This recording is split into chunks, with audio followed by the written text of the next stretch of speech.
selamat bertemu lagi sebelum memasuki masa perkuliahan di tanggal 25 September. Pak Tanadi punya event menarik yang hari ini beliau akan menyampaikan sesuatu. Sebelum sampai di Pak Tanadi, saya ingin menginformasikan bahwa posisi hari ini penerimaan mahasiswa baru untuk kelas eksekutif konsentrasi pendidikan kami sudah tutup.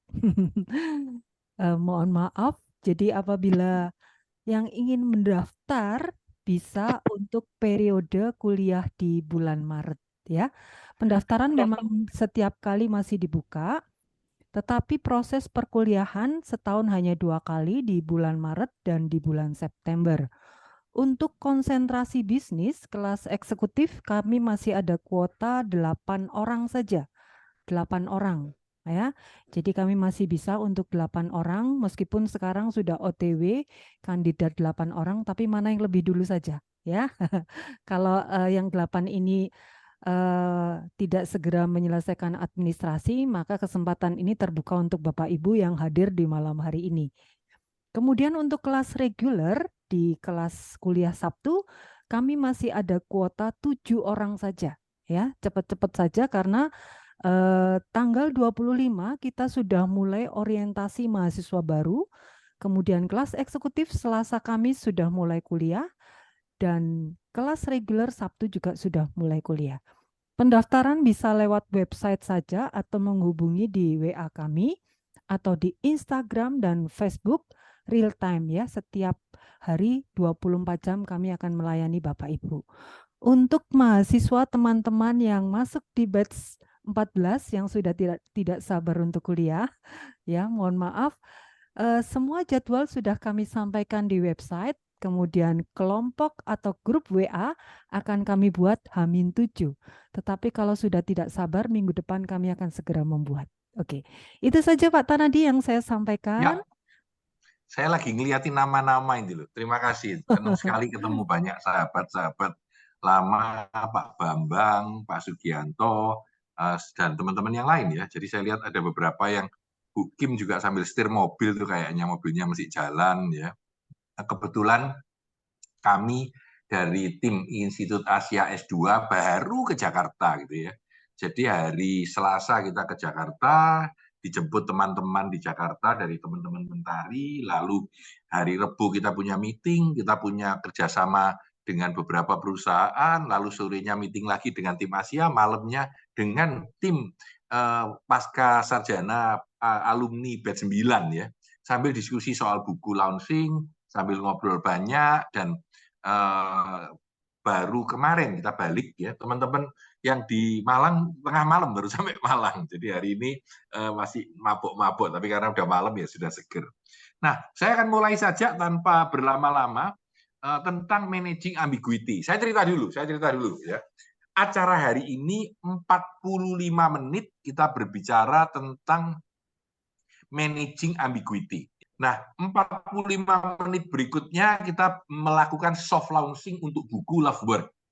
Jadi ini karya 29 orang dari Institut Asia S2 batch 9 ya, 29 orang. Luar biasa banget ya. Ini bukunya printnya pakai digital. Jadi yang di print betul-betul baru akan keluar 1 Oktober nanti dan akan dijual dengan harga Rp50.000 sebelum ongkos kirim. Jadi kira-kira begitu ya, ini bukunya. Nanti mungkin akan ada di Topet ataupun bisa dibeli di kampus. Nah, saya akan mulai dengan materi saya ya, yaitu tentang managing ambiguity. Wah, sudah 75. Memang on the way-nya cepat ini ya. Tadi 40, sekarang sudah 75. Kaget saya lihat. Ya, terima kasih sudah hadir teman-teman sekalian ya. Wah, Pak Rafael sudah datang. Terima kasih Pak Rafael ya, sudah sampai dengan selamat di tujuan ya. Kemarin masih lebih lambat dari saya ini dia pulangnya. Jadi kemarin ada 2, satu Pak Rafael, satu Pak Agus ya, mana tadi itu ya. Datang dari luar kota ke Jakarta hanya untuk ketemu teman-teman lama saja. Aduh, keren banget. Oke, saya mulai. Nah, inilah yang menarik ya. Saya berharap 45 menit ini mempunyai pencerahan buat teman-teman. Materinya disebut strategi menghadapi ketidakpastian. Kata ketidakpastian ini ya Di dalam bahasa Inggrisnya agak dua, satu uncertainty, satu ambiguity. Nah, ini menarik ya. Kita punya satu ketidakpastian saja gitu ya, tapi managing uncertainty dan navigating ambiguity. Nah, karena materinya 80% akan bicara tentang managing navigating ambiguity, soft copy-nya saya tulis judulnya navigating ambiguity. Kita bicarakan bedanya apa. Nah, ini menarik. Uncertainty itu tidak pasti, ambiguity ya tidak pasti. Tapi uncertainty itu, ini contoh pertanyaan ya, saya akan mendapat pekerjaan itu atau enggak ya setelah interview. Maka itu uncertainty, ya, tidak pasti. Besok hujan enggak ya, uncertainty, bukan ambiguity. Ya, kapan saya akan bisa naik pangkat, itu uncertainty. Ya, mungkin besok, mungkin tahun depan, mungkin tidak akan pernah naik pangkat, tidak pasti. Ya, apakah COVID sudah selesai? Tadi pagi ada teman yang bilang, Pak masih ada COVID gitu ya. Nah ini juga tidak pasti. Ya, kurs dolar apakah akan naik terus? Ya, ini tahun depan apakah akan mencapai 20.000 atau tetap 15.000? Ini tidak pasti. Ini uncertainty. Nah, ambiguity beda ya. Contohnya ada 3 tawaran kerjaan. Mana yang akan saya pilih? Satu pekerjaan yang di dekat rumah saya tapi gajinya kecil. Satu di luar kota gajinya besar. Ya. Satu saya tidak suka dengan pekerjaan itu tapi gajinya lebih besar. Nah, saya bingung. Ini ambiguity. Ya. Apa saya kerja sendiri saja, entrepreneur, atau saya ikut orang? Ini ambiguity. Ya. Menikahkah sekarang atau tahun depan aja? Itu pilihan Anda. Anda punya drive untuk memilih. Ya. Lalu bilang, saya punya duit lebih 1 M nih, mau saya apakan? Mau Bitcoin, mau dolar, mau saham. Ini ambiguity. Ambiguity itu ketika ada sebuah, ini Agus Malik ya. Agus Malik, selamat malam. Terima kasih. Ya. Ini kalau apakah akan investasi Bitcoin? Agus Malik bilang yes gitu. Pak Tanadi bilang no gitu ya. Ini contoh bagaimana ketidakpastian itu ya. Nah, ini disebut beda antara uncertainty dengan ambiguity. Nah, teman-teman, saya akan berbicara tentang agility dulu ya. Kalau uncertainty, ketidakpastian karena nggak tahu keluar apa, disembuhkan dengan agility atau ketangkasan. Ketika kita bisa dengan cepat bergerak, orang kita, teknologi kita, proses kita bisa menghadapi ketidakpastian. Ya, ketidakpastian besok datang apa? Besok hujan, ya udah acaranya saya masukkan di dalam ruangan. Kalau enggak hujan, kita akan pakai di kebun. Itu agility kita. Tetapi untuk ambiguity beda banget gitu. Dan jarang orang memikirkan ambiguity ini gitu. Jarang sekali orang memikirkan ambiguity ini ya. Nah, ini contoh, ini menarik gambar ini ya. Gambar yang di kiri ini gambar apa saya tanya. Ya. Anda coba bayangkan ya. Ini menarik banget menurut saya, ini gambar yang melambangkan benar-benar ambiguity gitu ya. Coba Anda lihat. Ya, ini ujungnya ada 3 lubang, ya toh. Ini garisnya semua sejajar ya. Coba ya, garisnya semua sejajar ya. Tapi kalau Anda lihat, ini garisnya kan sejajar semua, ini sejajar ya. Ini sejajar ya. Tapi ini kok turun ke bawah ya. Ini kok sejajar juga ya. Nah, di sini kok sama ya. Ini membuat kita tidak nyaman gitu. Ya tidak nyaman. Gambarnya kok gak enak rasanya ya. Nah, inilah ambiguity, Pak. Ya, ini untuk menggambarkan ambiguity. Dia bilang bahwa ambiguity itu adalah ketidaknyamanan. Kadang-kadang stres, kadang-kadang bingung. Karena otak kita lebih suka kepastian. Ya.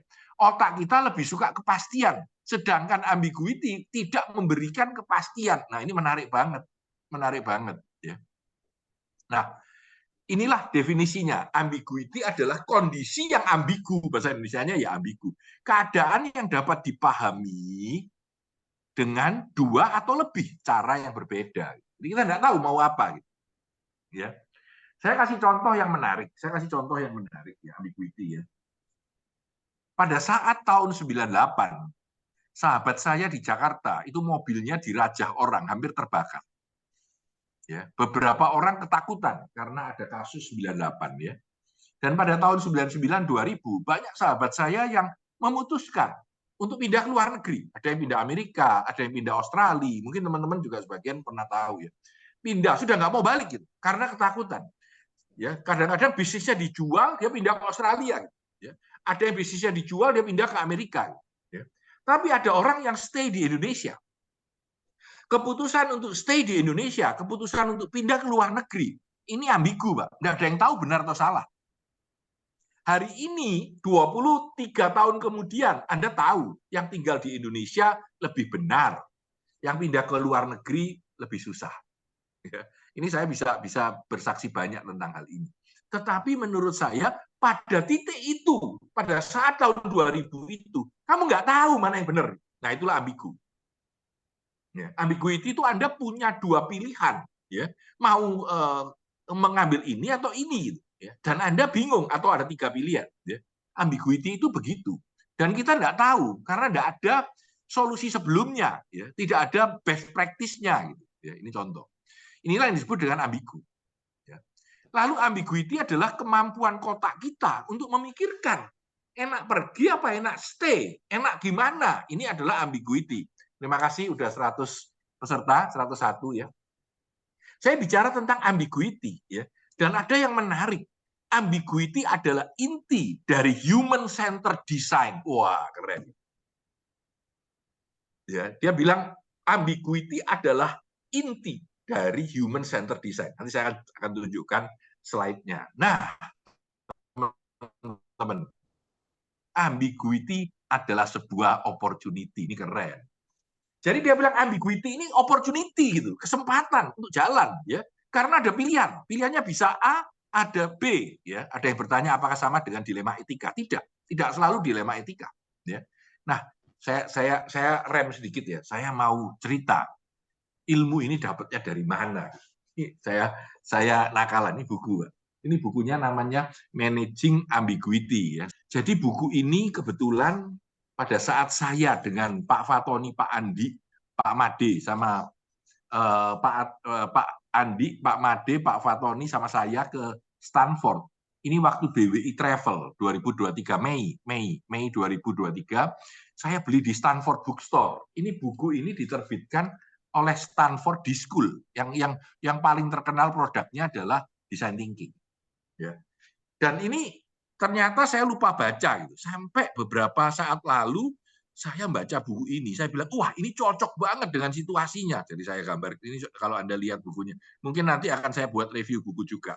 Tapi menarik menurut saya. Kenapa? Karena di dalam design thinking, ternyata ambiguity itu justru intinya. Jadi dia bilang sini, navigating ambiguity mengingatkan kita untuk tidak not to run, ya, tidak lari dari ketidakpastian, tetapi memandang sebuah ketidakpastian sebagai moment of opportunity. Wow, keren.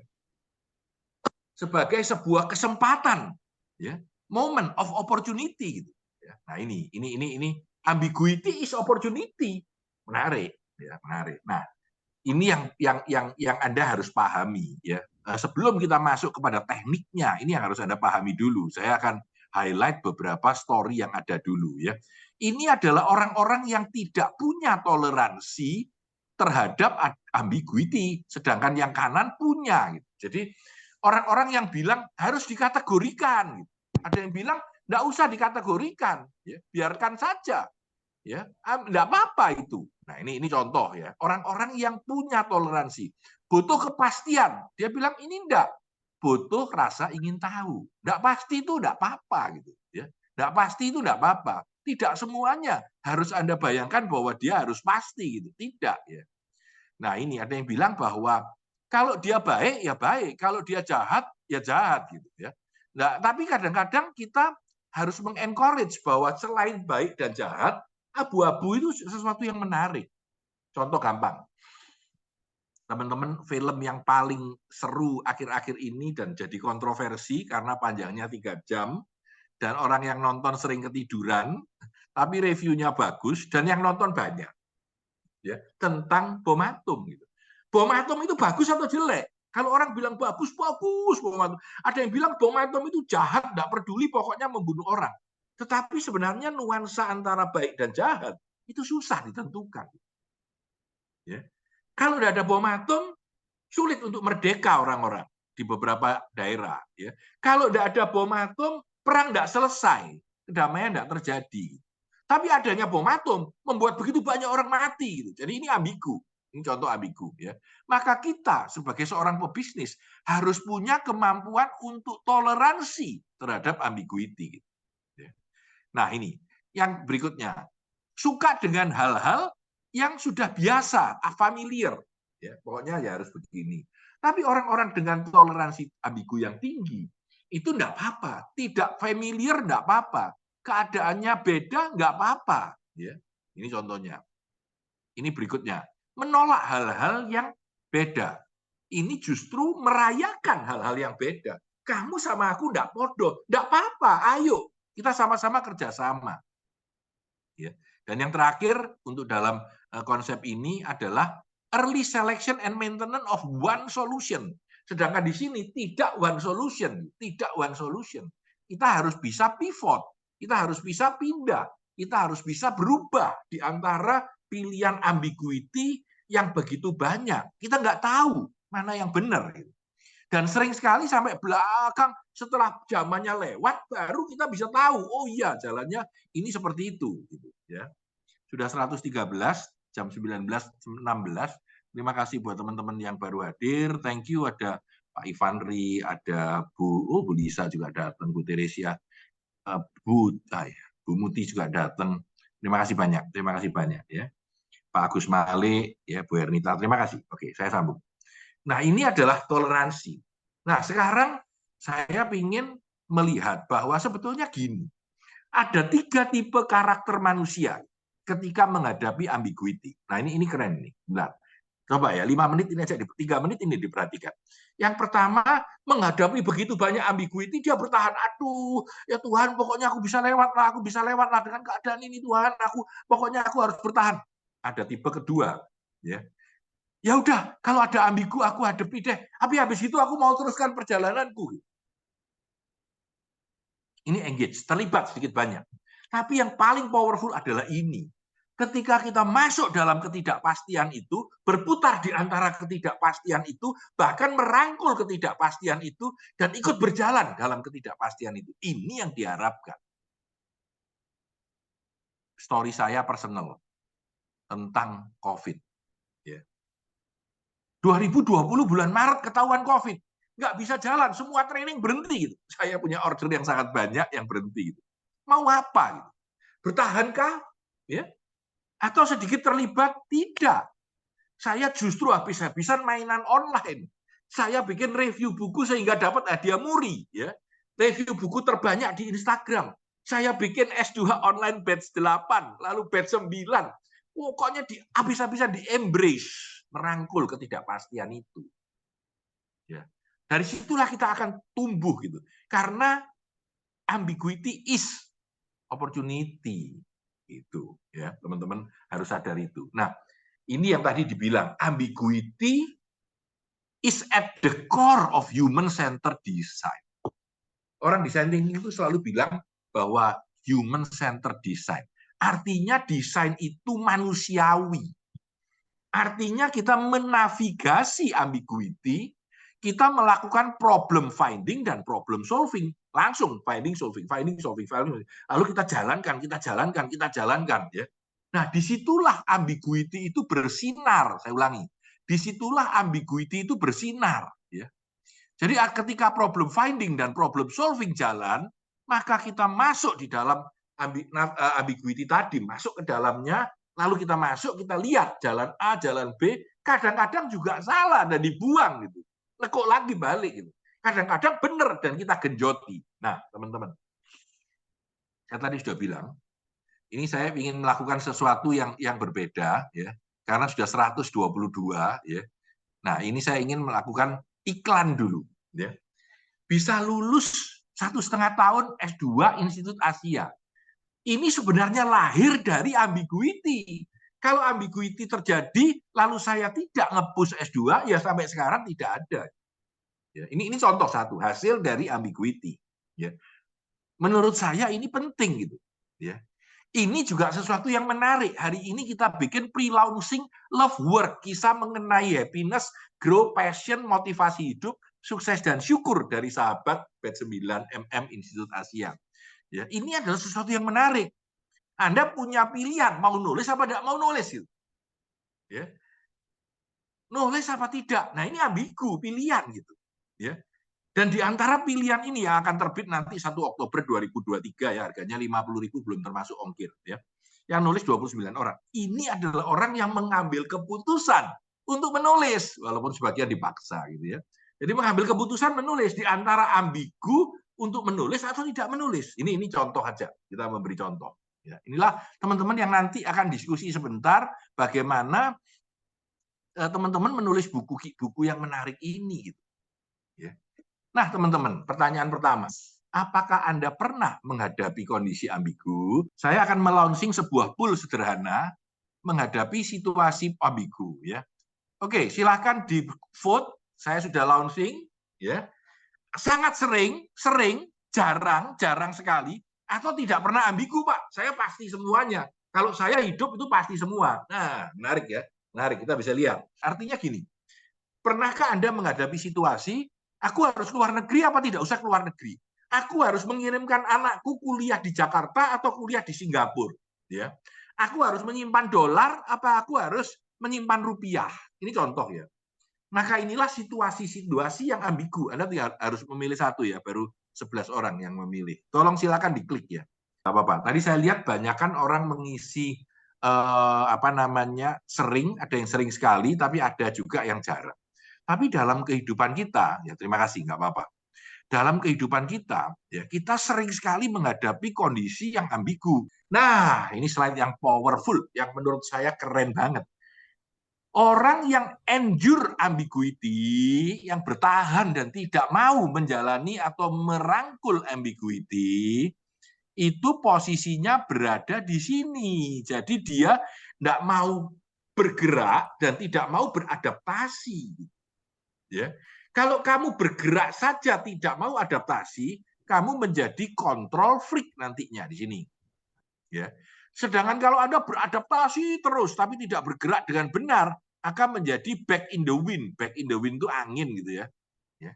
Tapi kalau Anda mengadaptasi, bertindak, beradaptasi, bertindak, beradaptasi, bertindak, beradaptasi, maka Anda bergerak terus. Maka Anda dari endure bergerak ke engage dan bergerak ke embrace. Kira-kira gitu. Inti sederhananya, Anda harus bertindak dan harus beradaptasi dengan keadaan. Bertindak lagi, beradaptasi lagi. Bertindak lagi, beradaptasi lagi. Itu ilmu sederhananya. Nanti ada penjabaran detail. Ini keren. Ini keren. Ya. Jadi ini keren. Oke. Kemudian inilah hukumnya atau jawaban persoalan dari yang tadi. Jawabannya ada 5. Paradox of adapting and acting. Jadi adapting dan acting itu ada 5 paradoks. Nah, ya, saya suka sekali dengan pemikiran paradoks. Paradoks itu adalah 2 hal yang berlawanan, tetapi dua-duanya benar, tergantung kapan masuknya. Seorang leader itu harus tegas atau harus demokrasi? Tegas kalau dibutuhkan tegas, dan demokrasi kalau kita berikan kesempatan itu cocok dengan situasinya. Nah, ini menarik. Ya. Jadi kita itu sekarang penuh dengan paradoks. Orang jualan paradoks, orang leadership paradoks, bahkan kita tegas namun sensitif. Nah, ini contohnya. Ya. Bagaimana kita dua-duanya harus ada. Ini kan repot gitu. Nah, itulah yang disebut paradoks. Nah, ada 5 paradoks. Paradoks yang pertama, ini 5-5-nya. Saya jelaskan satu-satu aja. Yang pertama adalah paradox of perspektif, sudut pandang. Jawabannya ada 2. Anda melihat ke dalam atau melihat keluar. Nah, ini menarik. Ya. Ya. Ketika tiba-tiba ada takut, Anda harus melihat ke dalam. Saya ini sebenarnya kenapa takut? Apa yang saya takutkan? Ketika Anda dan pemikiran umum orang luar berbedanya jauh, Anda cek diri Anda. Melihat ke dalam. Mana yang benar? Ketika ada 2 pendapat yang menurut Anda sama-sama benarnya ketika mau mengambil keputusan. Coba lihat, buat saya apa? Anda perlu melihat keluar, tidak usah melihat ke dalam. Ketika Anda merasa, aku bisa bias, karena aku terpengaruh dengan pengalaman masa lalu. Ketika Anda merasa terputus dengan dunia luar, aku udah tahu perkembangan AI itu apa. Ayo cari keluar, jangan cari ke dalam, nggak ketemu. Ketika Anda telah jenuh tiap kali memikirkan sendiri, bosan, ya ayo keluar dan mencari. Ini contoh ya, sudut pandang. Ini penting. Ada 5. Yang kedua adalah kecepatan. Nah, ini menarik. Buku ini cerita tentang kapan Anda mempercepat, kapan Anda melambat. Ya. Deadline mau jalan besok lusa, jualan cepet jalan. Ya. Wah, wis banyak pilihannya, bingung, udah putusin aja cepat gitu. Ya. Ide Anda macet, ayo wis ambil A gitu. Salah ya sudah lah. Ya. Kadang-kadang kita perlu slow down. Ya.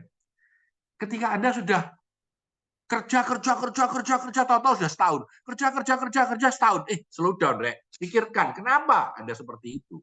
Ya. Semua orang sedang berpendapat, tidak ada yang mau dengerin. Wah, pengen ngomong, ayo tak slow down, tak dengerin dulu. Anda perlu memahami situasi.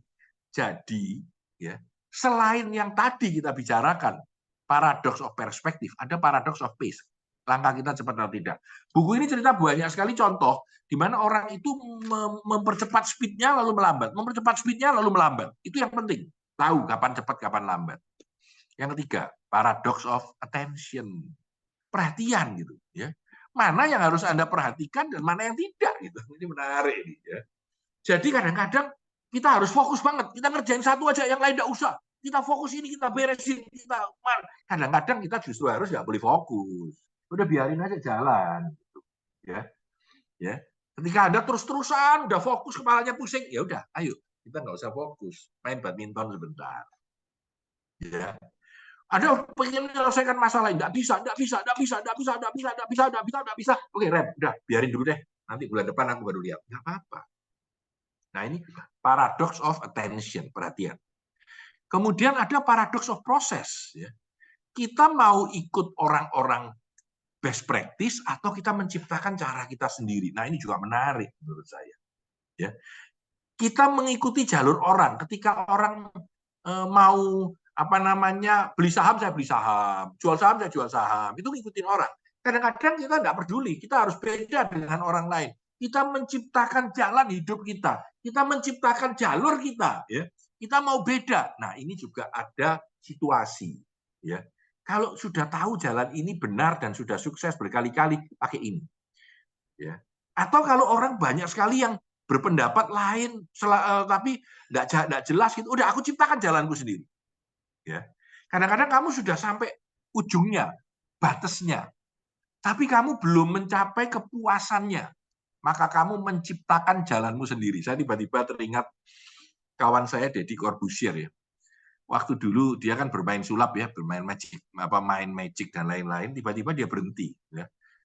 Itu karena dia bilang gini, ya. Saya masih ingat tuh. Dia bilang, sekarang ini aku sudah mentok, sudah sampai yang paling terkenal di Indonesia, tapi aku belum cukup sukses. Menurut aku belum cukup sukses. Karena itu dia banting setir, semua magic itu diminggirkan dan dia menjadi host. Ini menarik menurut saya. He create his own path gitu. Ini menarik menurut saya. Ya. Tapi ada orang yang merasa udah enggak usah, aku mengikuti aja perjalanan orang daripada mikir lama. Ya. Ini contoh tentang paradox of process. Dan ini yang terakhir disebut paradox of scale. Nah, ini gambar ini menggambarkan tangan kita kalau di kamera membesarkan, mengecilkan, membesarkan, mengecilkan ya. Jadi tangan kita kalau gini seret digedekan, dilebarkan. Itu paradox of scale. Dalam paradox of scale ini ya, kita kadang-kadang harus menajam, lihat detail ya. Ketika detail itu penting dalam sukses kita, beda satu garis beda gitu, ya. Ketika kita tidak paham, kita masuk ke detail ya. Kita masuk lebih dalam, tapi kadang-kadang kita harus justru melebar, lihat skala besarnya gimana. Orang-orang secara umum suka atau tidak, ya. Kadang-kadang kita bertanya, kenapa aku harus mengerjakan ini, berantem dengan orang, ya. Kadang-kadang kita mau melihat persoalan lebih lebar. Kita perlu bird's eye view, maka kita harus zoom out. Nah, inilah 5 elemen, ya 5 elemen. Dengan menggunakan 5 paradoks ini, kita bisa lebih jelas. Jadi dalam situasi lihat dengan cara A, dalam situasi B lihat dengan cara B, sehingga diharapkan kita bisa menavigasi ambigu kita dengan lebih baik. Tidak ada solusi yang benar, ya, tidak ada solusi yang benar. Tapi kita menjadi lebih baik. Ya. Nah, tadi kita bilang endure, jangan ya, engage lebih baik, dan yang terbaik kalau kita bisa embrace, mengikuti ketidakpastian itu, mencoba A, mencoba B, mencoba C, mencoba D, dan masuk ke dalam ketidakpastian itu. dengan beberapa cara yang tadi dibilangkan dengan 5 elemen tadi. Nah, teman-teman, kembali di sini ya. Jadi hukumnya sederhana. Kita harus bergerak dan kita harus adaptasi dua-duanya. Pak, caranya bergerak gimana? Nah, itu tadi melihat 5 paradoks itu. Melihat 5 paradoks itu. Mana yang kira-kira lebih benar? Ya. Anda dibilang, Pak, mau nggak dikasih gaji lebih, tapi Anda harus pindah ke luar kota. Katakanlah Anda harus kerja di Penang, gitu. Tapi gajimu lipat 3. Nah, Anda harus tahu. Lalu bagaimana? Kamu nggak tahu iya atau tidak. Maka Anda harus zoom in.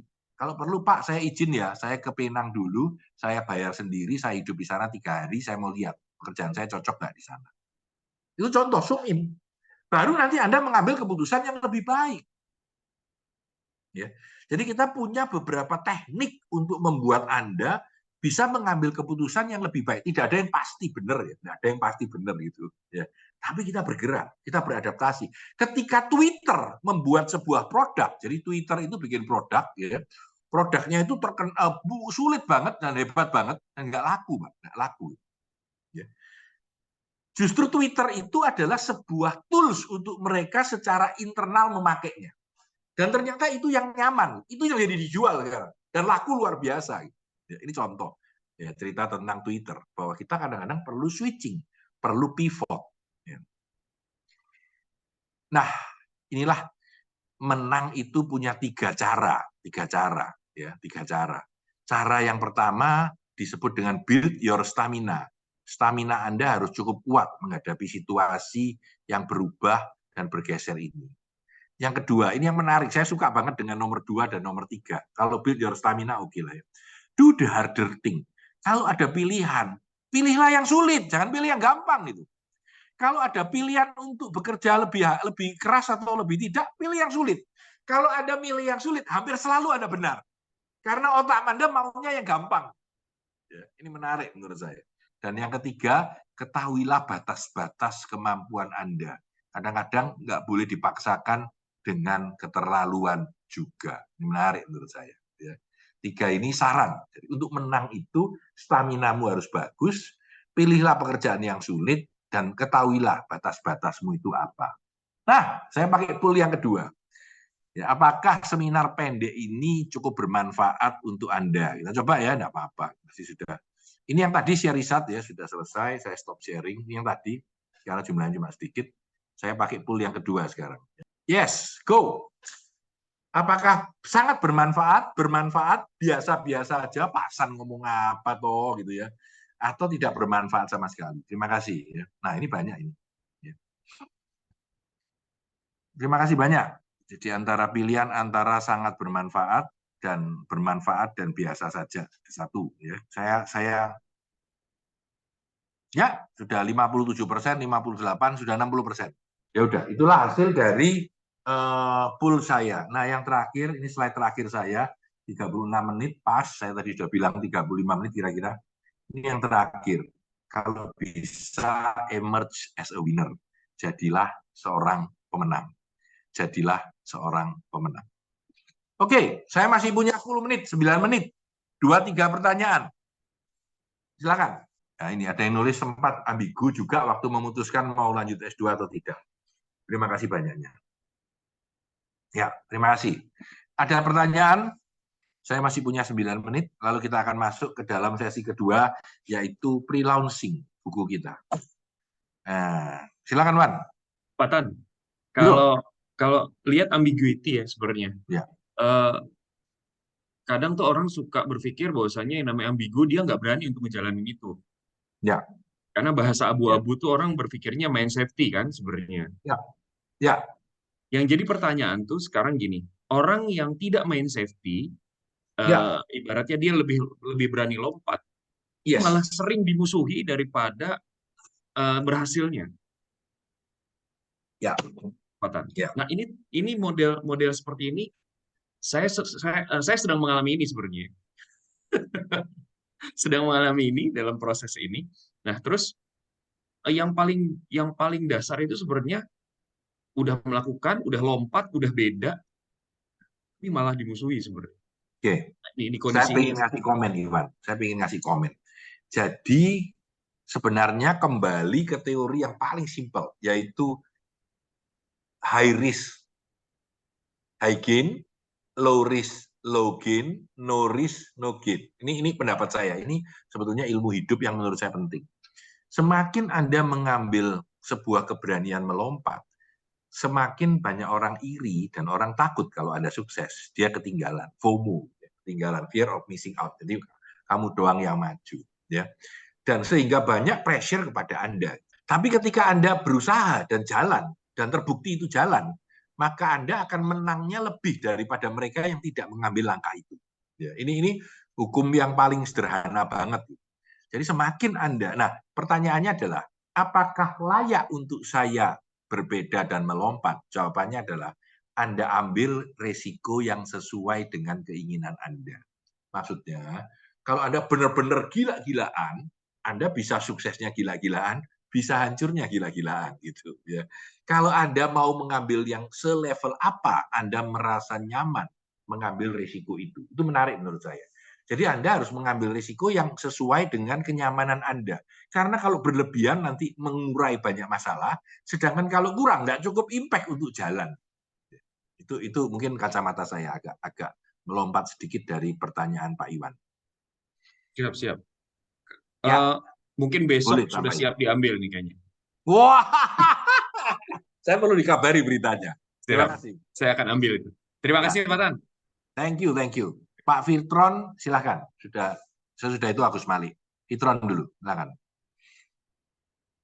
Ya, terima kasih, Pak. Ya. Tadi menarik terkait tahu batasan. Nah, ya. Untuk tahu batasan itu kan kadang kita udah bisa Susah. ngelihat diri kita nih, lagi mikir Ya. batasan kita apa. In case kita tahu nih batasan kita, saya butuh lebih jelas penjelasan bagaimana memanage dan menghandle-nya. Kan kadang kita udah tahu batasan. Ya. Biasanya aksi kita, ya udah, saya mah memang nggak bisa di sini. Tapi kan kita nggak boleh. Apakah dalam konteks ini kita, oh ya udah, memang itu batasan saya. Oke, saya kasih cerita. Jadi ada teori bilang begini, saya akan melakukan, kalau gagal saya akan melakukan lagi, kalau gagal saya akan melakukan lagi, kalau gagal saya akan melakukan lagi, kalau gagal saya akan melakukan lagi, kalau gagal saya akan melakukan lagi, kalau gagal ya saya berhenti, saya kan tidak segoblok itu. Gitu ya. Saya rem dulu. Pertanyaannya, kapan keputusan itu untuk meninggalkan? Ini saya sering kali tanya orang, terutama Anda punya startup, ya misalkan nih ya, kapan? Kalau gagal, kapan mau jalan? Oke ya. Atau Anda beriklan, kapan berhasil? Ya, saya kasih beberapa contoh sederhana. Secara umum, rule of thumb, tebakan umum, kalau berbisnis 3 tahun batasnya. Kalau gagal terus berhenti gitu. Ya. Nggak selalu. Kadang-kadang kita melihat, oh masih prospek Pak, dicoba lagi. Saya sering pakai contoh, how low can you go? Jadi Bapak kalau pernah ingat iklannya Sampurna, how low can you go, yang di TV turun itu merugikan Sampurna 11 tahun, Pak. Jadi rugi coba. Tahun ke-11 baru cuan. Ya. Masalahnya tidak semua punya nafas 11 tahun buat kita. Ya, ini contoh ya. Jadi kembali seperti jawaban sebelum saya kepada Iwan, itu harus punya sebuah gut feeling. Nah, cara memakai keputusan itu kapan diputus itu pakai tadi yang kita bilang zoom in zoom out ya. Lalu kita lihat scale, kita ngambil perspektif yang berbeda, kita ngambil. Nah, itu untuk membuat keputusan kita lebih cantik daripada sekedar jawaban secara naluri, ya wis terus, ya wis enggak, tapi memakai navigating tools tadi yang 5 paradoks itu secara berlawanan. Oke, bagaimana kalau aku lihat detailnya? Bagaimana kalau aku lihat gambar besarnya? Bagaimana kalau aku mau paham bisnis Indonesia seperti apa? Kira-kira begitu Pak Fitron. Oke, terima kasih. Pak Agus Malik, silakan. Malam Pak Tan. Malam. Terima kasih kemarin datang dari Bali ke Jakarta. Salam hormat. Terima kasih banget. Sama-sama Pak Tan. Saya melihat kata ambiguity ya Pak ya. Saya sebetulnya melihat ada sedikit konotasi negatif dari kata ambiguity. Di pihak saya, ketika saya mengalami ambiguity, saya selalu merubah kata itu menjadi possibility. Pertanyaan saya Pak, keren. dari Pak Tan sendiri ya, bagaimana membedakan ambiguity dengan possibility? Gitu aja, Pak. Sebenarnya Gus, sebenarnya saya kembali ya, izin ya, saya mundur ya. Memang ambiguity itu adalah opportunity dan possibility ya. Karena sebenarnya di sini slide-nya, sorry, saya slide mundur sedikit, sorry. Nah, di sini kan disebut opportunity gitu ya. Opportunity itu kan cukup sama dengan possibility kalau saya melihatnya. Jadi ambiguity is opportunity. Ambiguity is seperti yang Bapak katakan tadi, possibility. Ya. Jadi kita harus melihatnya dari sudut mana yang membuat ambiguity itu menjadi lebih pas. Kira-kira gitu sih, Pak. Saya setuju banget.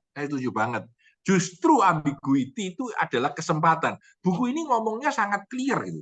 Bahwa kalau tidak ada ambiguity, kita nggak ada kepastian. Semua orang sudah pasti bakal laku kok. Ya semua bergerak yang sama. Tapi karena ada sebuah ketidakpastian dalam arti ambiguity, maka ada orang yang mengambil pilihan.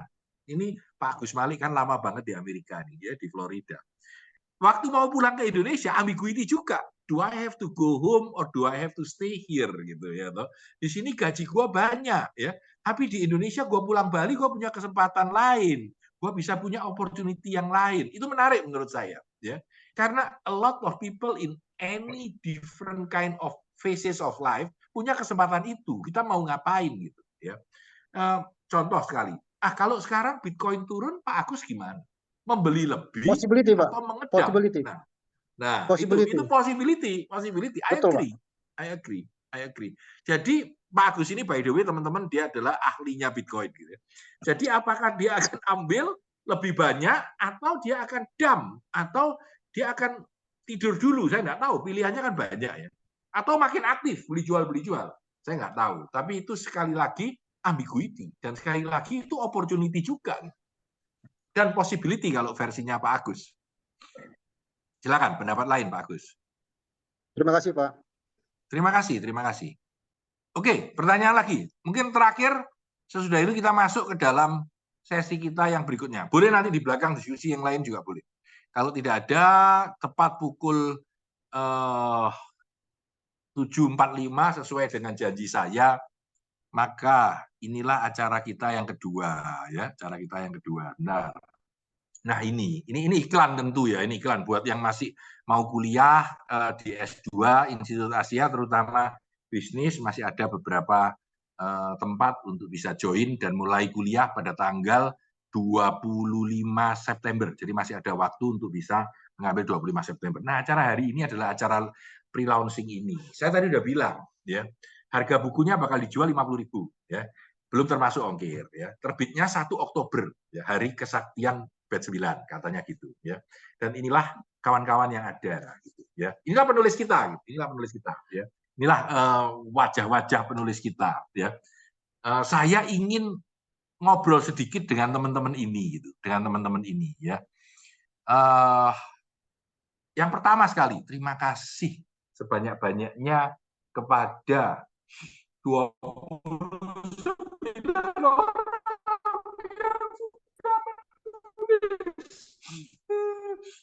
Bu Armen, terima kasih. Jam 7.45 ya. Bu Armen, silakan beri komen dulu. Baik Pak, aduh, jadi terenyuh ya Pak Tanadi ya.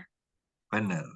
Oke. Benar. Setidaknya saya sudah 2 kali berlinang air mata ketika membaca. Kemarin waktu pertemuan di Jakarta saya bilang ini adalah salah satu buku terbaik yang pernah saya baca. Yeay. Kita kasih tepuk tangan dong. Armen nggak tahu soalnya waktu itu. Kita beri tepuk tangan ya. Nanti saya akan review pada saat buku ini keluar.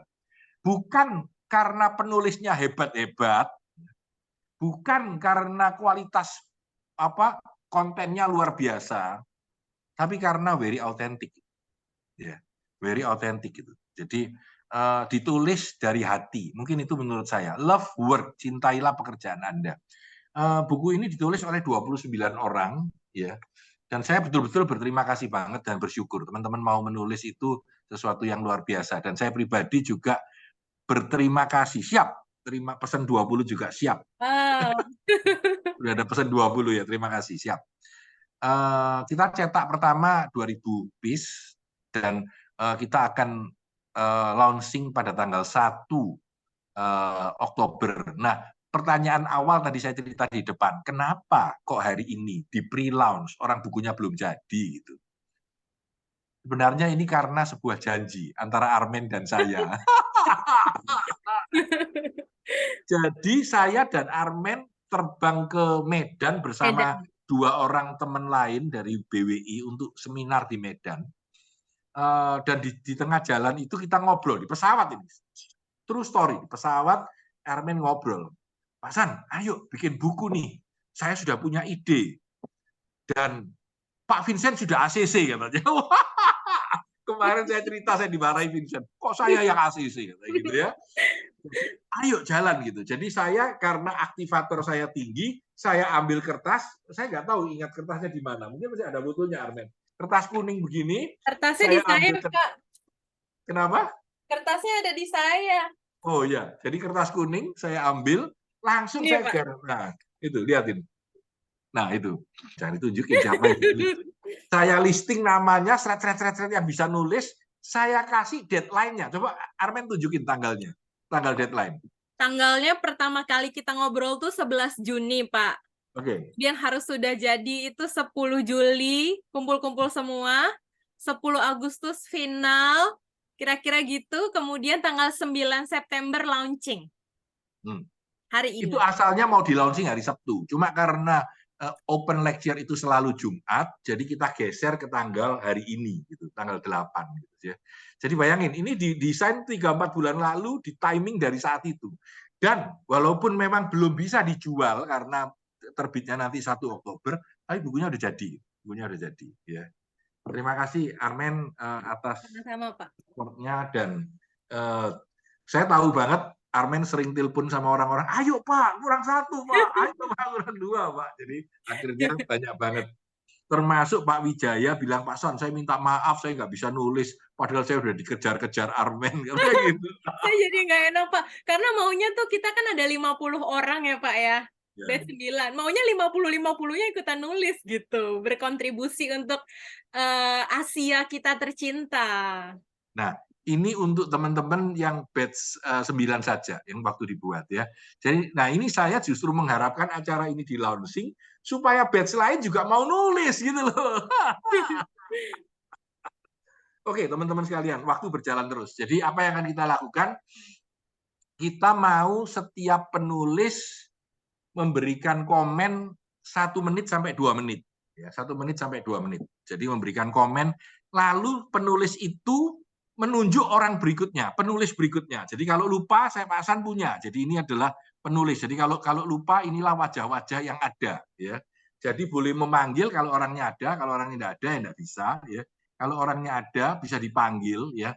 Nah, saya ingin melakukan terobosan. Ini karena biasanya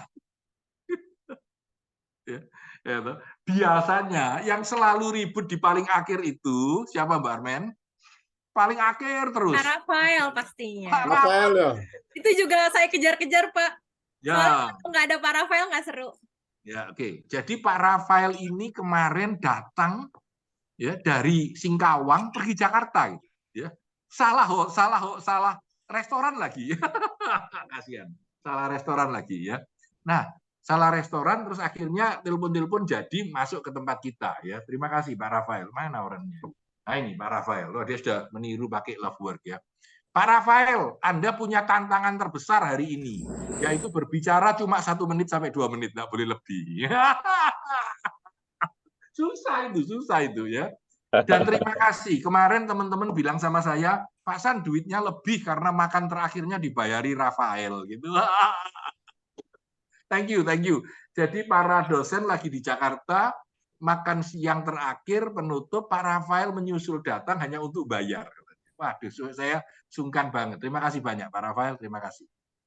Sama-sama Pak Tan. Hadir kami sudah sangat terenyuh gitu, apalagi Bapak lagi mentraktir kami, kan sungkan. Kebetulan saya sudah pulang lebih dulu. Oke, Pak Rafael. Di bandara dilayani Pak Rafael, Pak. Sampai di bandara dilayani Pak Rafael. Dulu sama Pak Rafael. Sampai naik pesawat pokoknya Pak Rafael, keren. Makasih Pak. Oke, komen sebentar tentang buku ini. Boleh cerita yang ada di buku ini, boleh cerita bebas, boleh apa saja, Lalu Pak Rafael kalau sudah, Bapak boleh menunjuk salah satu dari penulis yang lain. Go. Terima kasih Pak Tanadi, terima kasih Pak Yunus dan semua dosen Asia, juga Bu Tere, dan terima kasih juga Bu Armen, provokator buku ini. Tentu ini pengalaman yang sangat sangat langka buat saya, pengalaman yang sangat membanggakan seumur hidup. Kelak mudah-mudahan bisa saya ceritakan ke anak cucu. Dulu Engkong pernah nulis buku, tapi keroyokan. Dan ini menjadi suatu bagian penambahan portofolio buat saya sendiri, dan sekaligus juga menjadi tantangan. Bisa nggak saya menulis sendiri, itu Pak. Sebenarnya cita-cita menulis itu dari zaman saya masih di Jogja, Pak.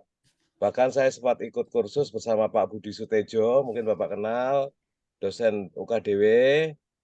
Cuman ya masih di angan-angan, Pak, kata Gomblo, Pak. Masih di angan-angan. Dan puji Tuhan, melalui Asia inilah, melalui Alasca, batch 9 khususnya, saya ikut terseret dalam suatu semangat baru untuk berkarya melalui tulisan. Secara singkat, prosesnya sempat mengalami kegagalan juga. Bu Armen tahu. Misperception, Pak. Ya. Kesalahan saya adalah saya nanyanya ChatGPT, Pak. Bukan nanya chat Tere, Pak. Itu kesalahan saya, Pak. Harusnya saya gunakan chat Tere baru betul, Pak. Ibu Tere, salam hormat, Bu. Ya, akhirnya Bu Armen langsung, aduh, Bu Armen, Pak, itu salah. Maksudnya mungkin bahasanya Bapak kok ngepek ChatGPT gitu, Pak. Karena persepsi saya adalah marketing. Motivation. Apa yang saya akan kerjakan untuk memotivasi karyawan teratai. Itu mula-mulanya, Pak. Okay. Maka saya menggunakan teknologi terbaru, ChatGPT. Keluar, Pak. Bagus, Pak. Tinggal saya modifikasi. Salah ternyata, Pak. Salah besar. Salah besar, kata Bu Armen. Ya sudah, saya bilang, tunggu, Bu. Nah, sehari ya, Bu. 2 hari nggak jadi-jadi, Bu, ya. Hanya pada hari penentuan itulah saya masih jaga di kolam renang, Pak. Jujur, Pak. Saya masih jaga di kolam renang, nungguin kolam renang, dan di taman rekreasi ada kolam renang. Ya, saya nggak tahu roh mana yang masuk ke diri saya. Dalam 3 jam selesai, Pak. Dengan itu namanya acting and adapting, Pak. Ya, the power of thumb, Pak. Dengan kekuatan jempol, ya, Pak. WA teksnya nggak pakai komputer, Pak. Nggak sempat, Pak. Jadi pakai HP itu formatnya WA, Pak. Nggak terbendung lagi, Pak. Jam 5 sore mulai agak extend kerja di kolam renangnya. Jam 8 baru saya masuk mobil. Saya coba ya kirim dulu. Kemudian ada editing ya, Bu Armen ya. Nah, akhirnya saya sih bingung. Kok bisa ya saya nulis gitu ya. Jadi kalau habis. Ya, itu Pak kesimpulannya adalah suatu saya udah bilang tadi Pak Rafael disuruh bicara pertama tapi dikasih 2 menit. Ya, baik Pak, sudah Pak, itu aja intinya Pak. Thank you Pak, thank you Pak, thank you. Sekali lagi terima kasih banyak Pak Rafael. Terima kasih Pak Rafael. Bu Armen sampai terharu dia. Oke, Pak Rafael tunjuk 1 orang. Ayo, siapa yang penulis? Kan masih ingat loh, siapa aja. Silakan. Sebenarnya kemarin saya mengharapkan 1 orang datang, tapi tidak datang. Tapi sekarang ada di layar saya Pak Heni, Pak. Monggo, Pak. Nah, Heni, silakan. Pak Heni, yang barusan ulang tahun, Pak. Ini dari sisi yang paling jauh. Wah, silakan. Ayo Pak Heni, monggo. Mari Pak Heni doing. Aduh, Pak Rafael, malam. Malam, Pak. Sorry ini gambarnya kurang bagus ya. Nggak apa-apa, Pak. Silakan komen, Pak. Pak Tan, Ibu Armen, terima kasih ya. Saya nggak nyangka bisa nulis. Bisa nulis ya, kalau teman-teman semua nulis sukses di dunia bisnis, saya nulisnya kerja sosial, Pak, relawan. Keren, Pak. Tulisan saya itu tidak diedit loh, sama Bu Armen. 1 huruf pun nggak. Nggak berani dia, Pak. Sudah bagus, kalau Pak. Sampai tempat Bapak Irian, dia takut juga dia. Sudah bagus karena bikin nangis tulisannya Pak Heni. Iya, saya nulisnya sampai 2000 kata lebih. Terus saya edit. Terima kasih Bu Rislina. 1400 mau disuruh kurangi lagi, aku bilang nggak bisa lagi, itu sudah pas. Kalau dikurangi lagi hilang deh maknanya. Keren. Yo, terima kasih Pak. Ini Pak Heni ini kalau ke Jakarta juga sama anak-anak makan-makan bareng nih. Luar biasa juga nih, saya lihat foto-fotonya. Oke Iya, Pak, iya. ini tunjuk satu orang Pak yang ikut Pak, yang nulis Pak. Silakan. Bu, Kalau mau ya, guideline, ini wajah-wajahnya gitu ya. Mungkin Nia Putu lupa ada nggak ya? siapa Saya yang tunjuk tidak. Nia- Nah ini Pak, silakan tunjuk Pak. Bu Nia Putu. Bu Nilo Putu. Ya. Ya, ayo. Halo, kenapa Nilo saya? Putu, silakan. Yalah, pasti kamu orang pertama yang aku tunjuk. Oh. Udah pakai begitu tuh. Aduh, deg-degan jadinya. Iya nih, ayo. Oke, selamat malam Pak Tanadi, Bu Tere, Selamat malam, Bu. Kak Armen, dan semua teman-teman yang di Zoom. Jadi kesan pesan ya, kalau buat saya pribadi ya cukup membanggakan, sama kayak Pak Heni, kaget kok bisa nulis. Kemudian mengharukan juga ya Pak ya, karena selama bersama teman-teman Batch 9 dari awal sampai akhir kayak kita dipertemukan takdir ya Pak, kita semua. Jadi kayak kita saling sayang, saling udah kayak kenal sebelumnya Pak. Padahal ya di Batch 9 aja kita baru kenalnya gitu. Kemudian yang paling mengerikan sih ya terornya Mbak Armen Pak. Iya, ngechat terus Pak, ngechat terus. Jadi saya deg-degan setiap muncul chatan dari Mbak Armen. Jadi di awal Mbak Armen ngasih tanggal sampai deket tanggal kumpul, kayaknya Mbak Armennya tanggal 5 itu berasa kayak saya ngumpul ujiannya dosen-dosen di S2 Pak biasanya. Saya lihat sebelum jam 12 malam, jadi ya di hari itu kayaknya 2-3 hari sebelumnya saya udah harus dikumpulin ya apa nih yang akan saya tulis, karena judulnya kan happiness ya. Jadi kalau happiness kan kalau dijelasin susah dijelasin. Jadi saya berusaha Pak duduk, kemudian saya meremin mata, selesai ternyata 4 jam, ternyata selesai di 2 hari sebelum tanggal yang seharusnya gitu. Ternyata deadline itu penting ya. Deadline itu penting memang. Kalau ada deadline semua selesai gitu. Keajaiban Indonesia kan begitu. 2 tahun jalan tidak baik, Pak Jokowi mau datang seminggu selesai gitu. Kalau ini tulisan 2 bulan tidak jadi, ada WA-nya Armen 3 jam selesai gitu ya. Ya, power of kepepet jadinya Pak. Jadi waktu itu sempat direvisi sekali apa 2 kali sama Mbak Armen ya. Habis itu aku tanya teman yang lain, ada direvisi enggak? Ternyata enggak. Kok enggak adil ya Mbak Armen sama aku? Aku tanya Pak Heni nggak ada revisi, aku tanya yang lain nggak ada revisi. Loh kenapa aku aja yang direvisi? Udah. Saya juga direvisi Bu, ada temannya Bu, tenang Bu. Iya Pak, ada teman gitu Pak. Habis itu satu lagi yang konyol Pak, kemarin waktu ketemu sama teman-teman di Jakarta sempat tukar pikiran, tukar pendapat. Habis itu ada yang ngomong juga, ada yang kita yang saling chatan ya teman-teman saya juga sih, kelompok saya, ada yang di luar kelompok saya waktu kuliah. Kita saling nanya ini Pak, contekan Pak, contekan tulisan. Coba lihat punya kamu dulu gitu. Jadi kita biar ada inspirasi. Jadi kita saling contek ya, kebiasaan Pak, kebiasaan ke bawah selama kuliah ke bawah sampai. Wah, Anda meracuni batch-batch berikutnya ini. Oke, tapi overall ya Pak ya, batch 9 ini pengaruhnya positif banget buat saya pribadi Pak. Positif banget. Jadi semua teman-teman yang saya sebut ya di buku itu, semua yang saya cinta seperti Bu Ana, Mbak Armen, kemudian Pak Heni, kemudian Pak Agus Malik, ada Mbak Nia Ratmelia, kemudian Pak Freddy yang identik sama Mangkok Ayam. Jadi di HP saya namanya Pak Freddy Ayam Pak, kalau Pak Freddy Mangkok. Jadi teman-teman punya nama-nama spesial di HP saya, jadi supaya ingat selalu. Dan ada Kak Kris Widianto, kemudian ada Kak Enge, banyak lagi Pak. Semua teman-teman batch 9 pokoknya ada di hati saya selalu Pak. Ya, terima kasih Nia, terima kasih Nia. Nah, ini juga Nia yang saya juga kadang-kadang sungkan karena dua-dua namanya Nia di HP, ketika mengatakan Nia A pindah ke Nia B gitu ya. Iya Pak, saya pernah disuruh MC sama Pak Tani yang kaget-kaget MC. Jadi MC.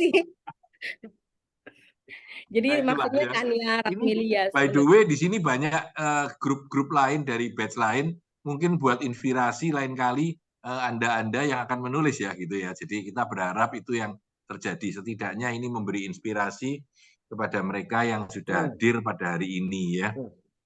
Materi saya bisa. Mbak Armen tolong materi saya dimasukkan chat Mbak Armen.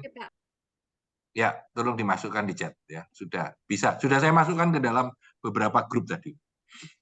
Oke, Mbak Nia silakan tunjuk satu orang. Yang saya tunjuk ya Pak ya, sudah pasti sayang saya Pak, Mbak Nia Ratmelia, kembaran saya yang tercinta. Wah, kembaran. Silakan. Oke, halo semuanya, selamat malam Kak Nia, I love you Kak. Miss you so much. Ini benar-benar ya, Pak Tanadi selamat malam, Bu Tere, Selamat malam nih ya. Mus, teman-teman batch 9 dan batch yang lainnya. Aduh, saya benar-benar senang banget malam ini bisa lihat wajah-wajah sahabat-sahabat saya. Nggak terasa sih, udah mau 1 tahun ya Pak, dari kita wisuda yang lalu. Waduh, nggak terasa banget. Ini rasanya rindu banget yang dari Kalimantan ini jauh banget. Kayaknya pengen ketemuan lagi sama teman-teman. Tuh Rafael terbang loh ke Jakarta. Yeay. Iya, aduh Bapak. Harusnya ajak Nia, Pak. Iya. Ini soal nulis buku, Pak. Sebenarnya saya tuh agak insecure gitu ya. Karena gimana ya? Kalau nge-MC gampang, nulis buku insecure. Iya, karena yang lain kan senior, Pak. Terus saya dikasih sama Kak Armen tentang motivasi gitu, Pak. Saya ini kan belum di titik yang menurut saya belum sukses gitu kan. Kok saya bisa kasih motivasi gitu ya sama orang gitu ya. Ya mau terima atau enggak ya udahlah, ini challenge baru gitu untuk saya. Makasih Kak Armen semangatin saya terus walaupun juga deadline-nya kemarin lewat-lewat sedikit ya, Pak. Jadi saya kejar dari jam 10 sampai jam 5 subuh saya ngetik itu, Pak. Waduh. Experience yang menarik. Wah, ini mesti dicatat ini di bukunya ya. Pengantarnya harus seperti itu ya. Iya, Pak. Oke, Nia tunjuk satu orang Nia, silakan. Oke. Siapa ya? Yang cowok aja kali ya, Pak? Boleh. Oh, Pak Agus. Ya, Agus Malik, silakan. Ya. Terima kasih Mbak Nia atas tunjukannya terhadap saya. Saya sebetulnya ready ngomong, tapi nggak apa-apa. Nah, kebetulan saya mau memberikan sedikit rahasia bahwa saya orang yang terakhir yang masuk di 39. Nah, itu juga saya terima kasih atas rujukan, sentakan, dan dorongan dari Bu Armen. Ya, terima kasih Bu Armen. Aku nggak tahu bahwa Armen itu kepada 10 orang bilangnya kamu yang terakhir, semua sudah selesai. Jadi semua belum selesai, Pak. Semua bilang gitu. Jadi semua orang merasa dia terakhir gitu. Agus Malik malah yang pertama, Pak, yang ngumpulin tema happiness. Tuh. Terima kasih. Saya banyak dibantu sama Bu Engge karena Bu Engge yang pertama sebetulnya menyelesaikan tulisan Bu Engge. Dari situ kita mendapat inspirasi. Terima kasih Bu Engge. Jadi satu hal dari topik saya adalah happiness. Teman-teman boleh baca di bukunya nanti. Teman-teman dari batch lain boleh juga membaca. Saya akan membahas apa yang saya tulis di situ. Tapi yang mau saya katakan singkat saja. Sekarang yang saya rasakan mengenai happiness, yaitu pertama, pada usia 56 tahun, saya katakan lagi, usia 56 tahun, saya berhasil mendapat gelar S2 dari Asia Malang. Itu happiness saya yang pertama. Saya baru tahu Agus bisa 56 tahun. Saya pikir 46 tahun. Dan yang kedua, Pak, dalam usia 57 tahun, mendekati usia uzur, saya pertama kali bisa menulis buku dan diterbitkan. Terima kasih Asia Malang. Itu aja dari saya, Pak. Terima kasih. Ya, thank you Gus. Terima kasih banyak. Salam hormat. 7 satu orang, Gus. Ayo, Gus. Suaranya mute. Sorry. Maaf Pak, itu tadi daftarnya teman-temannya kita yang ikut boleh ditampilkan lagi. DPO yang DPO gitu Pak ya. Ini DPO ini. Ini DPO. Terutama yang pakai topi wisuda itu DPO. Ibu Armen belum ya Pak? Belum, dia penutup dia. Iya, Ibu Armen aja. Bu Armen terakhir lah.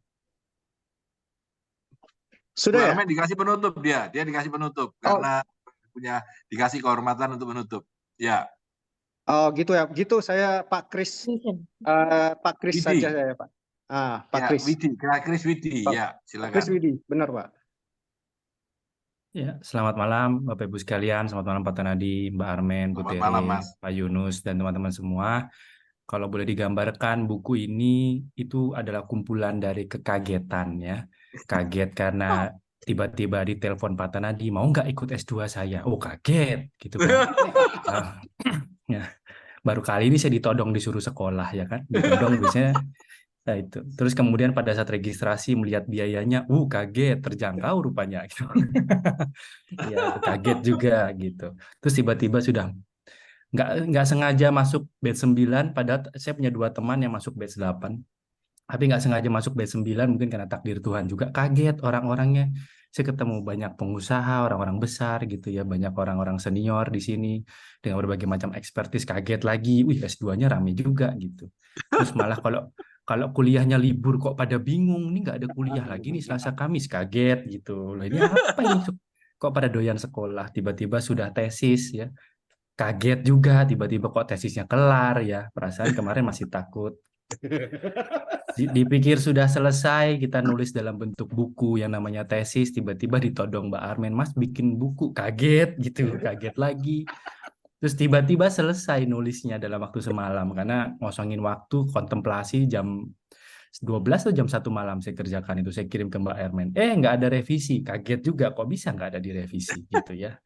Jadi semuanya serba kaget, tapi mungkin buat teman-teman yang batch berikutnya dan batch sebelum kami wajib kaget sih gitu ya, wajib kaget juga kok ada satu batch tuh bisa kompak bikin buku, kenapa tidak ditiru gitu ya. Jadi kekagetan saya mudah-mudahan menular ke tim batch yang lain sehingga bisa lebih kompak. Kalau kami 29 maka teman-teman yang lain bisa 50, bahkan mungkin satu angkatan bisa nulis buku gitu ya.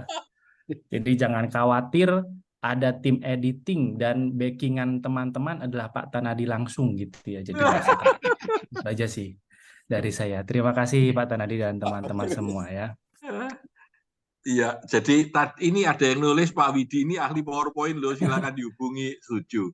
Jadi banyak sekali materi saya dibantu oleh beliau. Jadi very highly recommended kalau teman-teman bikin slide PowerPoint dan lain-lain.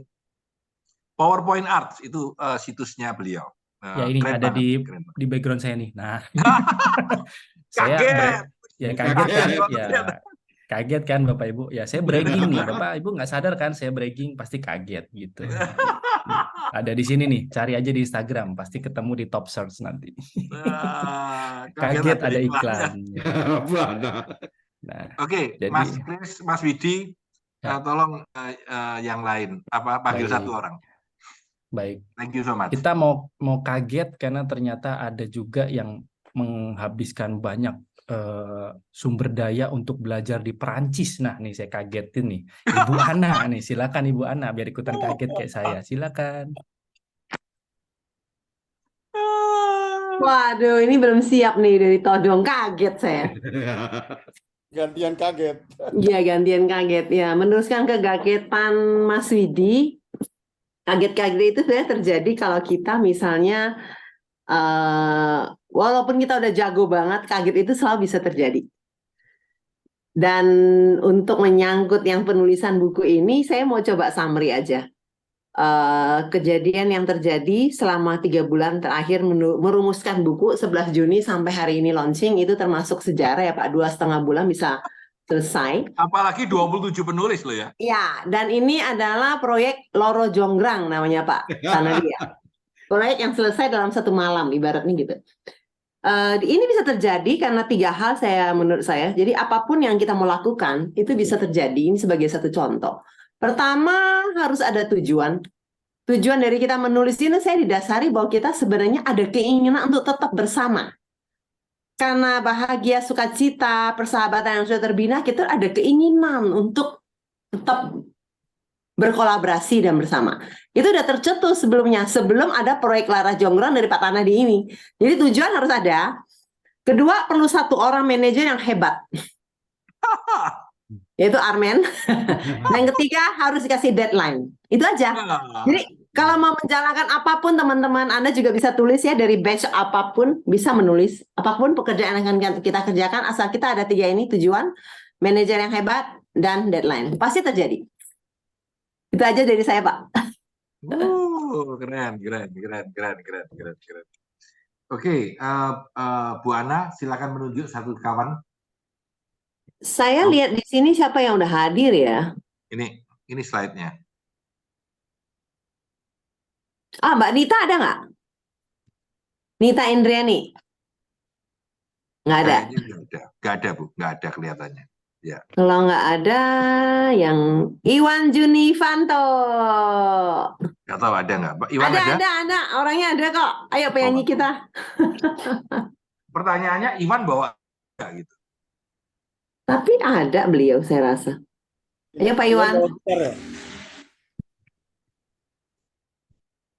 Kalau Pak Iwan tidak ada, Bu Inga. Bu Inga belum. Inga ada Bu Ana, namun mohon maaf saya nggak bisa on cam karena masih sama tamu. Saya boleh izin suara aja Pak Tan. Ya, silakan. Lagi di restoran ya Bu? Iya sama tamu Bu Ana. Malam Pak Tan, ayo, Bu Tere, ada malam. Pak Yunus dan Pak Fatur. Selamat malam. Saya seneng banget ya. Terima kasih juga ini dari Kak Armen yang udah oprak-oprak terus. Yang pertama-tama saya juga mengucapkan selamat kepada kita semua, batch 9, yang sudah punya profesi baru menjadi penulis, berhasil menyelesaikan buku ini. Jadi mengarang buku itu bagi saya satu pengalaman baru. Seumur-umur 44 tahun ini adalah hal yang luar biasa ini. Terima kasih juga idenya Kak Armen, Pak Tan. Mungkin di belakangnya banyak kerja keras, tapi satu hal yang nggak bisa saya lupakan dan paling berkesan itu adalah ketika saya gabung di S2 Institut Asia ini. Nah, mungkin teman-teman lainnya mesti hati-hati. Gara-gara saya ini join di Institut Asia, saya jadi nyandu. Ternyata saya nyandu belajar sekarang. Sekarang ambil S3. Nggak berhenti-berhenti, betul. Dan itu merupakan pengalaman yang ternyata wow banget ya. Sekian puluh tahun saya nggak pernah belajar gara-gara kecantol Instagramnya Pak Tanadi, di telepon Pak Tanadi, dan sampai sekarang saya punya hobi belajar gitu. Mudah-mudahan teman-teman yang di sini semuanya terinspirasi dari kisah-kisah sukses teman-teman. Betul yang dikatakan Pak Tan bahwa kita semua ini menulis benar-benar dengan hati. Terima kasih. Selamat malam semuanya dan sukses selalu. Ya, jadi keren juga Bu Inga ini sekarang ambil S3 loh. Oh, asik banget. Oke, Bu Inga tunjuk 1 orang kalau masih sadar bisa kelihatan. Siapa ya yang ini masih ada? Dan belum. Iwan Setiawan belum. Iwan Setiawan. Oh iya tadi ada. Ini ya. Silakan Iwan. Oke. Ya. Selamat malam teman-teman semua. Selamat malam Pak Tan. Selamat malam Pak. Selamat malam Bu Tere, Pak Yunus, teman-teman yang luar biasa ini. Bingung sebenarnya. Pertama bingung. Yang tadi kaget ini, terus, yang ini bingung. Iya. Pertama bingung ketika nulis ini, saya suruh merevisi tulisannya Pak Iwan, tolong direvisi dong gitu. Pak Iwan ini udah kelebihan, udah mau 2000 katanya. Bingung kan? Udah mau 2000 Pak, oh gitu. Terus saya nanti ternyata Bu Armen lebih jahat daripada Bu Tere ya. Ya, udah mau 2000 nih Pak Iwan, gimana ngeditnya? Terus saya pusing ngeditnya. Saya bilang nih ngilangin satu paragraf, hilang semua saya bilang. Saya bilang sama Bu Armen, Bu, ini terserah aja deh mau diapain. Dirimu mau ngedit, ngedit aja terserah. Terus dia bilang, aku bingung ngeditnya Pak. Kalau ngedit ini, ampun-ampun katanya. Nah, kalau dia, sebenarnya kenapa sih bingung ya kalau buat saya? Bingungnya ya tadi, ketika di WA, nggak ada angin, nggak ada hujan, tiba-tiba WA-nya datang. Pak Iwan, nanti bukunya ini ya. Mati sudah saya kan. Itu yang dilakukan. Terus di dalam buku ini banyak kebingungan yang terjadi juga, banyak confusing yang memang saya dari mana, lulusannya apa dulu, terus mulainya dari mana. Tapi memang chapter yang diambil adalah saya mengambil dari kerjaan pertama dulu yang kerjaan kedua sebenarnya saya sebagai pengajar dulu di tahun 99 mengajar itu. Jadi di sebuah sekolah busuk yang rata-rata majret sebenarnya. Di situ saya cerita modelnya seperti apa, kekuatan yang memang terjadi. Nah, teman-teman bisa lihat sebenarnya. Saya pernah jadi kepala sekolah prestasi tahun 2005. Saya jadi kepala sekolah tahun 2002, itu yang dilakukan. Jadi kalau Bapak Ibu tahu, kalau misalnya di sekolah tuh ada misalnya RPP 1 lembar ya, sekarang itu sudah saya lakuin tahun 2002. Itu modelnya. Jadi kegilaan ini sebenarnya bingung sebenarnya. Bingungnya kenapa sih? Ini teman-teman ini benar-benar gila sebenarnya. Kok benar-benar gila? Ya iyalah, orang ada yang cuma semalam, ada yang japri. Pak Iwan udah selesai. Belum. Saya apalagi Pak, nulis saja belum, kan gitu sebenarnya.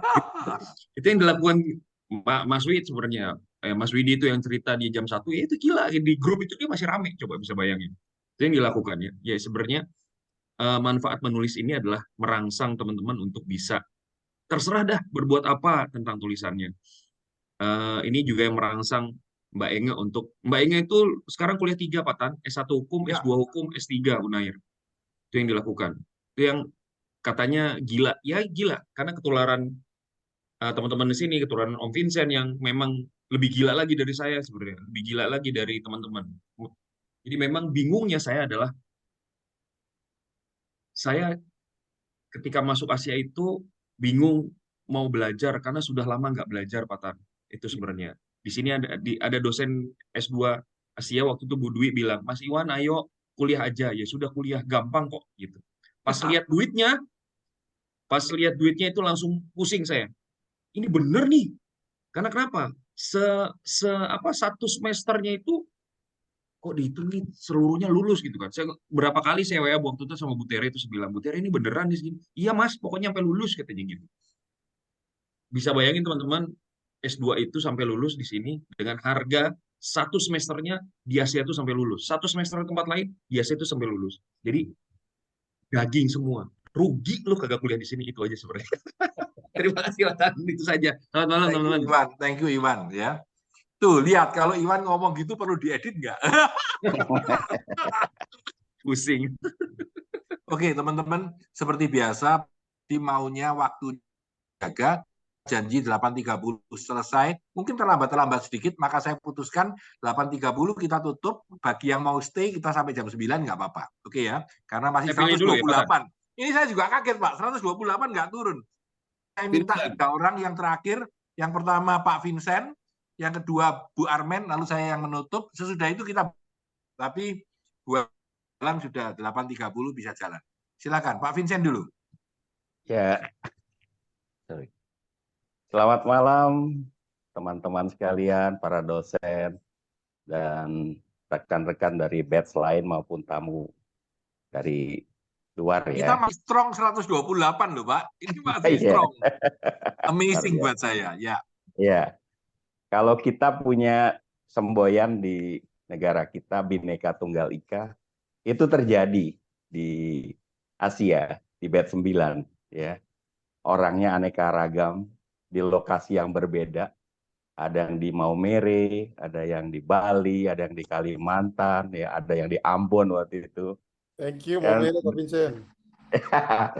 Ya Pak ini, dan luar biasanya kita tuh merasa benar brotherhood, sisterhoodnya yang solid ya. Setelah lulus kuliah, kita merasa ini satu sarana yang baik sebenarnya, satu memori indah yang bisa kita taruh sebagai tinta emas gitu loh. Ya semoga tulisan-tulisan bukan dari orang-orang hebat, itu adalah orang-orang biasa. Orang-orang yang melakukan sesuatu yang biasa dengan luar biasa. Luar biasa capek, luar biasa mau berbagi. Kita punya moto di B9 adalah growing, learning, and caring gitu ya. Jadi kita sama-sama bertumbuh, sama-sama belajar, dan sama-sama saling peduli gitu loh.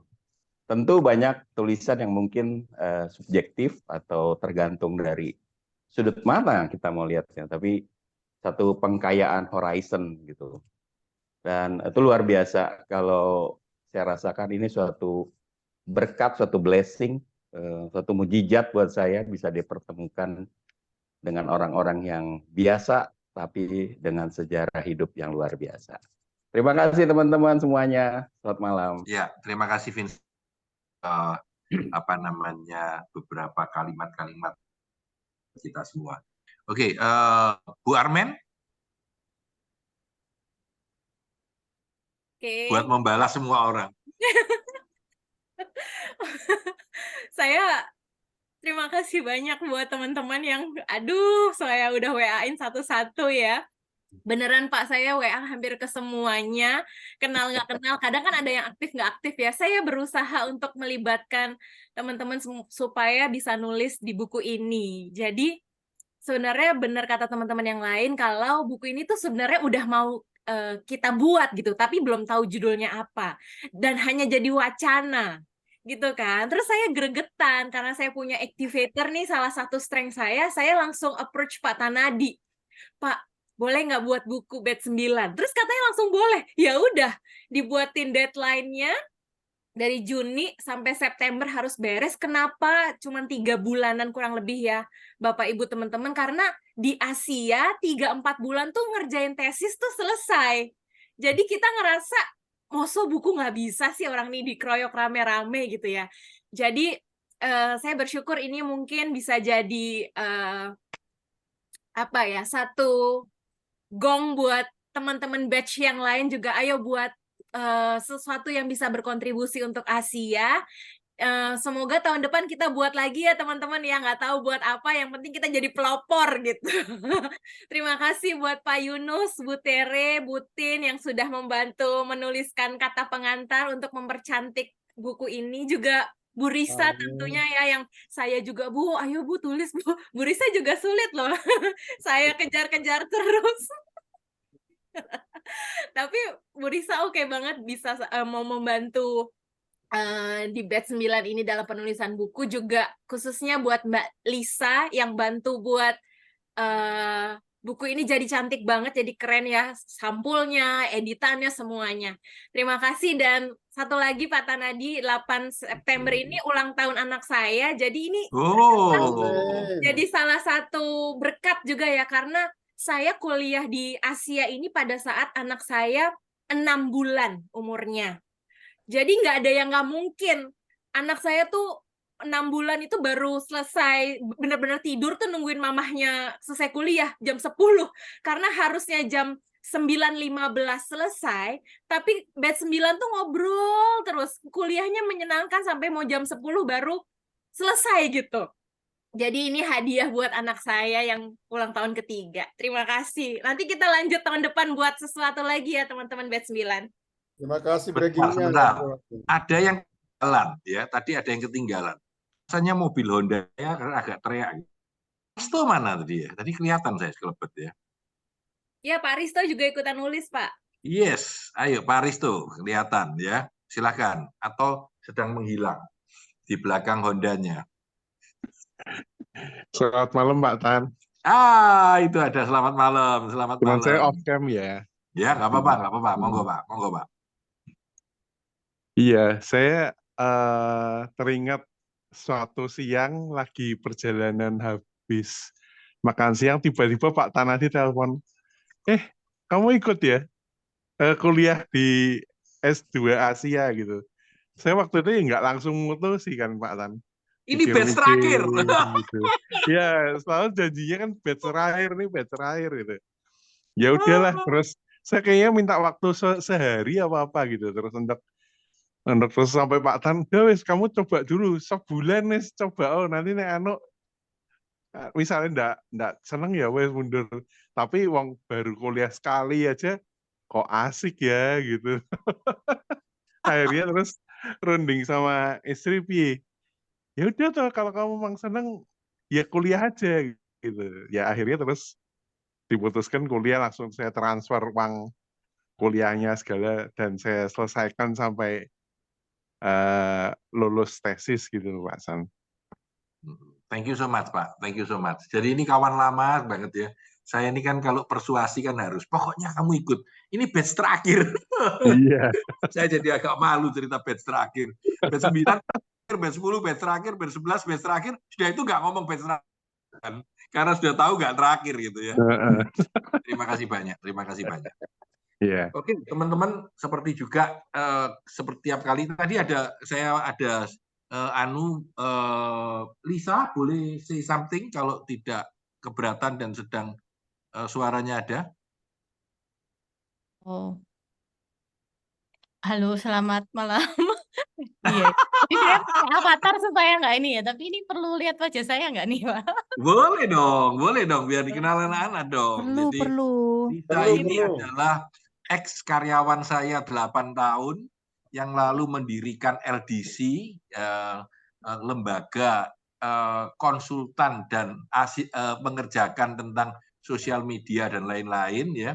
Dan dia adalah pembuat PowerPoint-nya Pak San 10 tahun yang lalu gitu. Selama yang dia berada di kantor saya. Lalu setelah dia keluar, tetap saya mintain tolong kanan kiri, dan kemarin sebenarnya minta tolong Mas Widi. Mas Widi, bisa nge-setup ini nggak? Waduh Pak, kalau layout yang kayak gitu bukan bidang saya gitu. Waduh, terpaksa nyari telepon Lisa lagi. Lisa, tolong bantuin dong bikinin setup ini gitu. Jadi akhirnya saya konekkan dengan Bu Armen dan selesai. Silakan Lisa. Komen sedikit. Terima kasih. Jadi saya kayaknya juga pernah ngajar di kelas B9, lalu mungkin Bapak Ibu ingat dengan saya.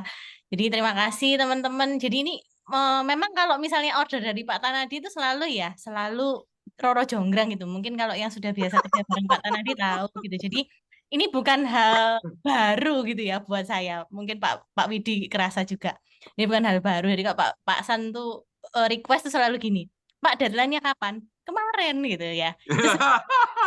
Nah, cuman ini ada beberapa hal yang memang di luar kontrol saya gitu ya. Kontrol kami, kontrol saya dan Mbak Armen. Karena apa? Bukunya ini kan mau publishnya publish serius gitu ya. Kita harus daftarkan ISBN. Nah, itu kan urusan Perpusnas ya. Jadi kita harus ajukan ke Perpusnas dan lain sebagainya. Ujung-ujungnya sudah diplankan, sudah dikebut sedemikian rupa. Mbak Armen sudah ngejar semua ya. Mbak Armen juga chatting saya, Mbak ini masih kurang 1 orang lagi. Aduh Mbak, ini udah dibikin aja lah 28 nggak apa-apa gitu ya. Kalau nggak salah seperti itu ya Mbak Armen ya. 28 nggak apa-apa gitu. Oh, tapi Mbak ini kayaknya 1 lagi ada, pasti bisa nggak Mbak? Bisa gitu ya. Pokoknya saya ajukan dulu gitu. Saya ajukan dulu ke Perpusnas, nanti kalau ada menyusul nggak apa-apa. Nanti kita yang publish benar-benar udah final gitu. Jadi kurang lebih gitu ceritanya. Tapi di Perpusnas juga ya kita sempat ada kendala, ngajuin itu nggak bisa, yang biasanya mungkin 3 hari cepet gitu ya. Tapi itu kemarin kayaknya 10 harian mungkin agak ada, karena kita sempat email juga nggak direspon, sempat datengin juga, akhirnya habis didatengin biasa ya. Kayaknya Perpusnas ini minta disawanin dulu gitu. Kalau udah didatengin baru keluar. Malam itu keluar langsung saya kalau nggak salah info Mbak Armen. Oh iya Mbak, pas itu waktu Mbak Armen tanya, Mbak gimana kabarnya? Mbak Armen ini saya barusan mau chat, barusan dapet ISBN-nya. Langsung kita produksi untuk cetak mock-up dan lain sebagainya. Cek ulang gitu ya, cek terakhir lalu dicetak, di offset. Makanya sekarang juga lagi diproses cetak untuk bisa didistribusikan ke Bapak Ibu sekalian. Gitu sih mungkin sekilas cerita. Jadi ada cerita tambahannya sebenarnya. Tiba-tiba bilang Pak Tanadi bilang, itu yang belum ditambahin 1 halaman bisa enggak gitu. Sopo yang terakhir Pak? Terakhir. Yang terakhir ya, iklan Asia itu terakhir juga, itu revisinya 10 kali. Sudah gitu masih mencari lagi, Pak Tanadi punya tulisan, dibetulin, diisi lagi. Jadi jadi penutup di sini.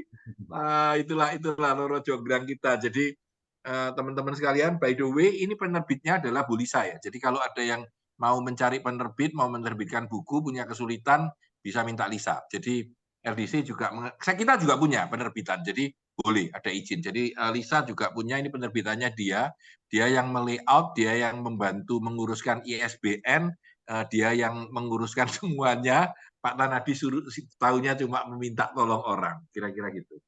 Tapi cerita di balik itu adalah semuanya very Roro Jonggrang, ya. Minta waktunya selalu kapan selesainya kemarin.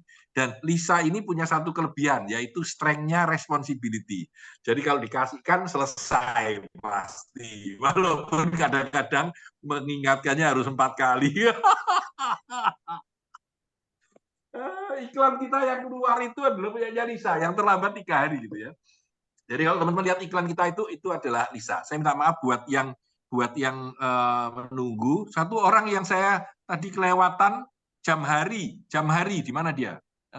Dia belum ngomong ini. Penulis yang kebetulan hadir tetapi hilang. Tadi ada yang Mbak Ola juga, Pak. Kenapa? Ada Mbak Ola Agustina. Ola. Oh ya, ada Mbak Ola lagi. Ayo ya. Oke, buat teman-teman sekalian, Pak Tanadi tidak bicara lagi. Jam 8.34. Buat yang mau meninggalkan ruangan, sebuah kehormatan telah mendengarkan kami semua berceloteh. Kalau mau jalan, monggo silahkan. Tapi kita terus. Ini kebiasaan kita. Jadi kita biasanya 9.15 selesai, mata kuliah selesai. Yang mau pulang boleh pulang gitu. Tapi nggak ada yang pulang gitu ya. Selalu stay sampai molor. Oke, jadi resmi sudah ditutup. Tok ya. Terima kasih semuanya. Selamat malam. Sampai jumpa pada kesempatan yang akan datang.